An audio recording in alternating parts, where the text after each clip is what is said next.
Alright, so now we go on to a movie with a totally different tone than the others we've talked about up to this point, and probably most of the movies that people watch around this time of year, despite the fact that it's pretty much solidified its status as one of those absolute quintessential movies of this time. And the thing about it is that I feel like it secured that status almost instantly, if I remember the area of time that it came out correctly, because obviously when it came out I was probably like 12 or 13, and so around it was one of those movies obviously that around school it was like you were legendary if you had already seen it by this point. And I remember I felt like it took forever for me to finally find a way to see this while it was at the theater, while all the other cool kids around me had already gotten there. And it was just kind of started off as that. But it also had like the critical acclaim, and Billy Bob Thornton got like a Golden Globe nomination for it, and it was so there was something really different to it. And while it may be easy to resent it just a little bit these days, solely because it kind of started the trend of the bad movies, where you would take something innocent and put bad in front of it and make a raunchy movie out of it, whether it be, Bad Teacher or Bad Moms or whatever, and everything of that ilk. And then there is, this is most certainly responsible for, a few years later, the Bad News Bears remake by Linklater that starred Billy Bob Thornton, which didn't quite go in that direction as much, but was obviously still in the same vein, but not near as like raunchy. Um, but the interesting thing about it also is the credentials going into it, because you think about if a movie came out like this today, like for instance how I guess how the sequel turned out to an extent, but like kind of like what I was talking about with Elf also, where it's like you look at all the stuff surrounding it and you think, oh, it's probably just a mindless raunchy movie, and that's pretty much the only thing it's got up its sleeve is let's see how raunchy and foul-mouthed we can get just for the sake of it. And it's the one joke idea of, oh, he's Santa, but he's like, he falls for Santa fetishist in Lauren Graham. He's got Tony Cox with him, who is equally foul-mouthed despite the Santa and elf costumes and all that. And it just has one joke idea written all over it. But then you look at some of the credits and you see that Terry Zwigoff directed it. He did the famous Crumb documentary, and he also did Ghost World, which is kind of also in that vein of the younger people sort of interacting with the like shut out older guy with Thor versus Scarlett Johansson and then Buscemi. But then you also look at the fact that the Coen brothers have executive producer credits, and just immediately right off based on that alone, you're like, okay, maybe there's a little something to this. And then yeah, the very first scene of the movie, the opening credits, I think say everything about this movie that you need to know, because you hear the concept and you go into it, and it just kind of sounds like this sort of broad comedy, like there will be a lot of over-the-top sex jokes or slapstick or whatever. And the opening scene of this movie is so shockingly somber. And it's like, and we hear through his narration, like if it wasn't for the fact that Thornton finds a way to make Willie's character inherently funny despite his background, really the genius of his performance is all summed up in this narration also. When we see him just sitting at the bar and he's going through what we know of his backstory, and basically saying that he is a suicidal person and has lived the worst, most traumatizing life possible. Yet, Thornton finds a way to say this dialogue to where he never breaks out of it. Like, he never... Like, this almost exact performance, I guess if you maybe change up the dialogue a little bit, could be put into another movie as a straight drama, because of how just sort of straight-faced he plays everything, regardless of how funny some of the things he's saying might be. And that just sets the entire tone of his character, and that's what I love so much. Like when the scenes when some of the best stuff in the movie, where it's just like one-liners galore, where it's just the scenes of him at the mall working, and it's one kid after another. And it's like, it's hardly like he's playing these scenes like he's in a comedy. He is literally just playing them like a pissed off dude that would rather be anywhere but here, and finds a way to not make that one note. And how, like, like I say, one-liners galore, which in another more reckless movie would be like a death sentence for a scene. But like every single one of them is funny and every single one of them lands. Because even though it's like one emotion, he's just pissed off and doesn't want to be here, it's like he has a different reaction to every individual child. And that's where a lot of the gold in those scenes comes from. And then when it eventually gets to him and his, you know, sort of growing friendship with this, unexpected friendship with this kid, Brett Kelly. And the once it just like the straight faced way he just kind of talks to him, and the way he almost embraces it begrudgingly, like when he goes back to the house the second time to stay there, and the way he decides he's just going to play along and just tell this kid whatever he wants to hear. So the way he says stuff like, yeah, Santa, you know, Mrs. Claus caught me fucking her sister, and he just says it so matter-of-factly, like this is, like he almost genuinely believes this is a true story because it's just flowing out of him so effortlessly. And even moments when he's, the first time the kid reads from the advent calendar, and just his response of, that's an awesome fucking story. It's just, everything is just so, I mean, he does get to do, you know, he gets to blow up every now and then and just really go off, but it's those moments where he just really doesn't break like the downplayed stride no matter what the situation is. And it's like in those moments, like when he says, as funny as it is when he says that's an awesome fucking story, it's almost like that's where you can almost see the sort of, I struggle to say the sensitive side, because it's really, because the movie's so good about the way Willie changes, but the fact that he also really doesn't at the same time, which is what makes the character so great. Yeah, while we're on the topic, I guess I should mention real quick that this is the unrated version. And I don't mind that this is the one that I own, but there's not really anything in here too worthwhile, at least as far as, like, you know, repeated viewings, because there is a whole section at the beginning that's in this one and wasn't in the theatrical version, where we follow Willie through this whole sort of day in the life thing. This is when he and Marcus part ways for the year, and he's living on the beach for a while there. And there's a whole added sequence where he steals a car, he finds out where they live, he goes to the house, and it's a mansion, and he goes to the kitchen, he uses the bathroom, and then he does all this stuff until he eventually finds a safe, and then he goes to a strip club and then takes a stripper home, and then that's where the theatrical version picks up. And it's this whole sequence that's like 5 minutes or so, and it's a good sequence. Like, there's no dialogue. It's just like Willie wandering around with just no words, and we see it's like, and this is like basically showing us this is basically how he's lived this entire year, because like Marcus predicted, the money went really quickly in his alcohol and just his general lifestyle and his penchant for just losing everything so quickly. And then that goes right into Marcus calling him back, and Christmas has already come back around.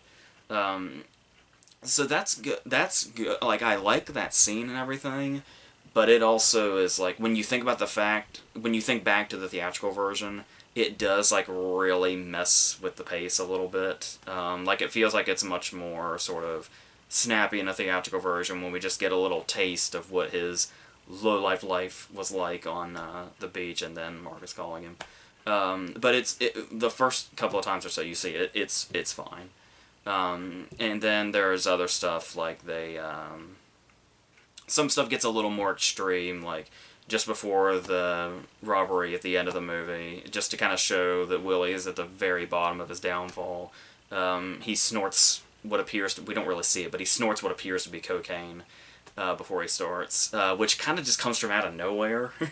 So I could see why the theatrical version took that out. And then Bernie Mac's death scene is a little more played out, where the theatrical version just ends with him getting crushed, but then there's the whole thing where, like, he's laying there, and then Marcus taunts him, and then it's implied that he electrocutes him with the jumper cables. And there's even a deleted scene on this one, even, where they went a step further, and they backed the van tire over his head, which is accompanied by a great edit of it cutting to a child in the mall popping a bubble of gum in his mouth. So, so there is that.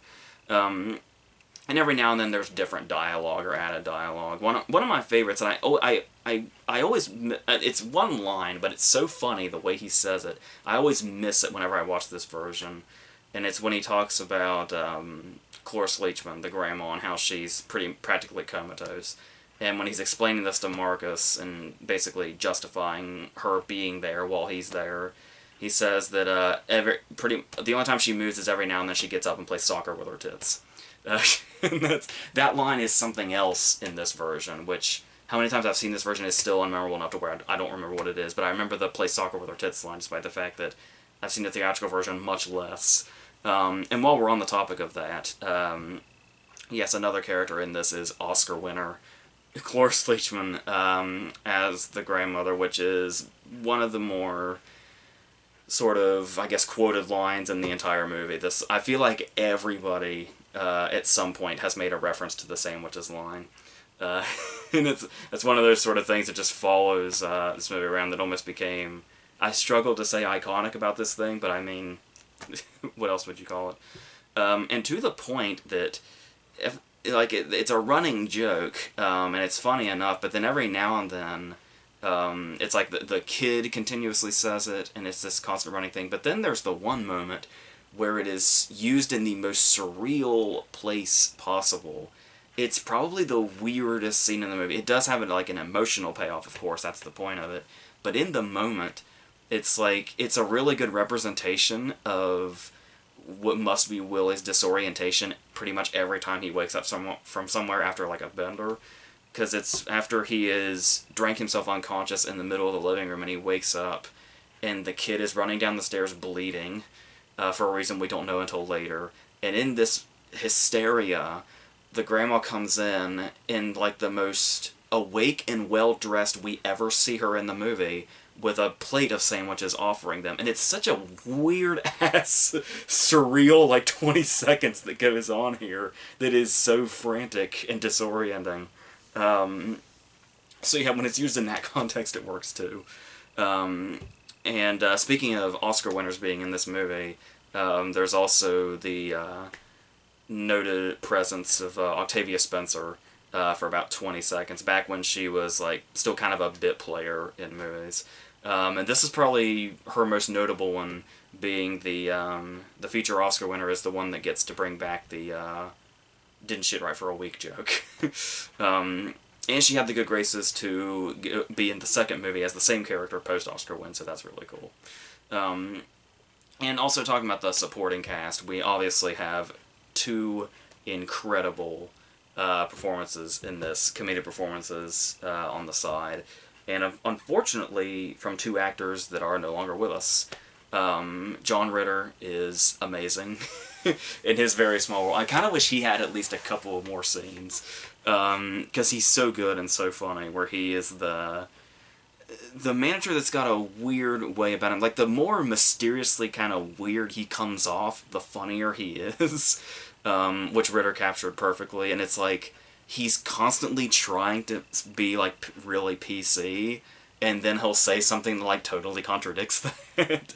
And then, like, one of my favorite moments of his is when he's trying to describe Tony Cox to Bernie Mac in the most PC way possible, and he eventually gets to, but he had the slender fingers, not the fat sausage fingers. And that's, for some reason, that's always one of the funniest lines in the movie to me.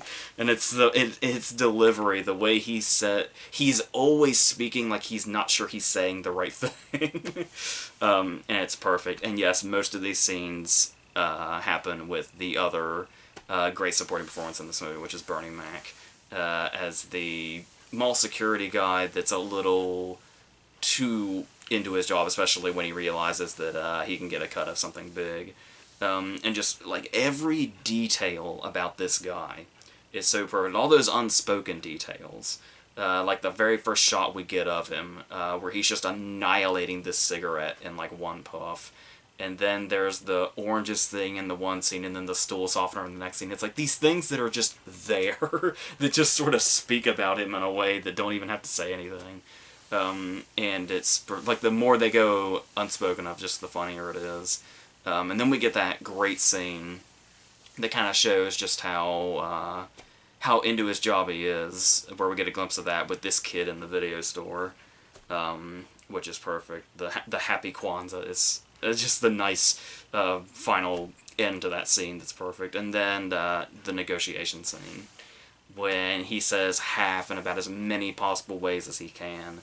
And that's sort of like, that's like a condensed version of what I was talking about with Willie, where it's like, you would think you can only do one thing so many times to where it would wear thin. And it's this scene, the way it just keeps going and going until Marcus eventually gets him all the way down to where he can't negotiate any farther. It's just a really perfect scene. The writing in this movie also is like a really standout aspect of it, because that's where some of these scenes are so brilliantly structured, and their dialogue on top of it. Some of the times I'm not even sure if some of this might be improvised, because it feels like it potentially could be.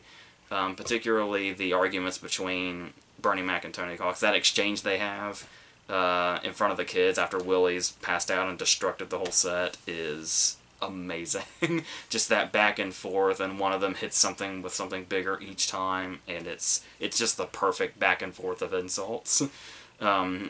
And then there's the moments where every now and then we get to see like the cunning criminal that Willie probably once was at some point, where Chapesca's getting ready to like fire them, and it's Willie just immediately comes up with on the spot the whole thing about, and it's going after the whole PC thing that Chapesca seems to be all about.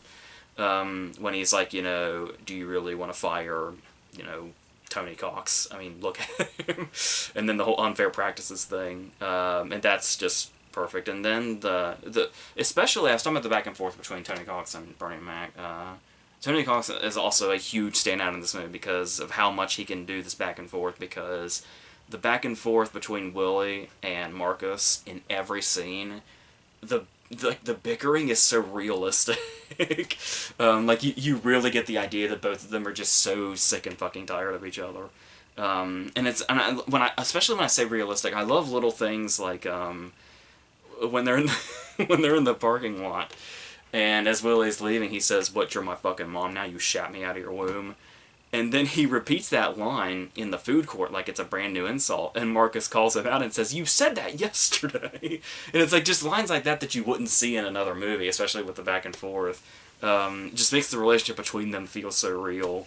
I love that their bickering needs continuity because of that line, and that is amazing. And kind of takes writing like that to like another level. At least in a movie like this.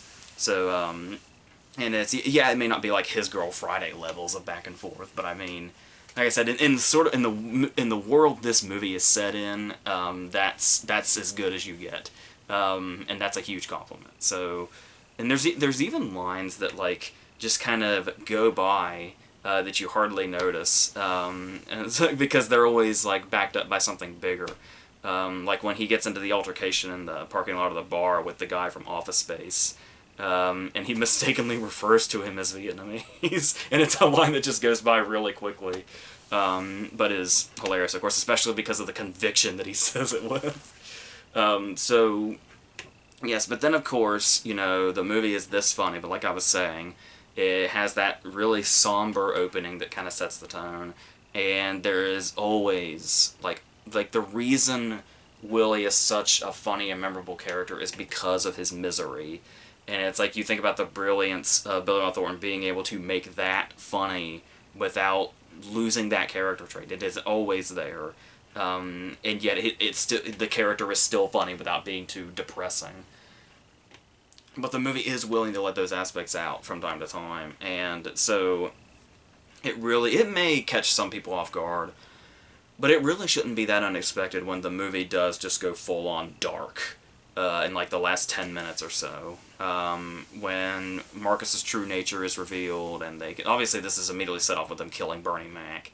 But it's like even though that seems like it may come from out of nowhere, it does make you wonder, like, this is what Marcus and Willie do, and it's like we understand where Willie came from, but we don't really get a vibe of where Marcus came from. And then it's like, somehow it's not too surprising to find out that Marcus is actually like totally insane and will kill people that easily, just for getting in his way, really.